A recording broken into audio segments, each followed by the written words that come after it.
guys. Hi சொல்லுங்க. இன்னைக்கு நம்ம என்ன பார்க்க போறோம்னா இந்த மாஸ் பேக்கை தான் அன்லாக் பண்ண போறோம். யே!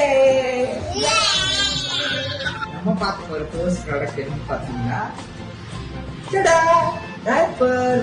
நம்ம பாப்பா அடிக்கடி டிராவலிங்ல ஆய் வருது சொல்லிட்டே இருப்பா. சோ அதை நீங்க அவாய்ட் பண்ணணும்னா இந்த டைப்பர் ரொம்ப உங்களுக்கு யூஸ்ஃபுல்லா இருக்கும். நம்ம அடுத்த பார்க்க போற ப்ராடக்ட் என்னன்னு பாத்தீங்கன்னா கர்ச்சீஃப். இத வச்சு பாப்பா சரி தொடச்சிடலாம். ஜெல்லு வந்துச்சுன்னா அதையும் தொடச்சிடலாம். ஏ காய்ஸ், நம்ம அடுத்த பார்க்க போற ப்ராடக்ட் என்னன்னு பாத்தீங்கன்னா பர்த் டவர். இது எதுக்கு யூஸ்ஃபுல்லா இருக்குன்னா பாப்பாக்கு அடிக்கடி சாப்பிடக்குள்ள சிந்திக்கிட்டே இருக்கா.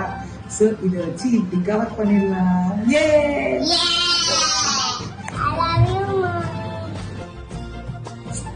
Love you Sathu.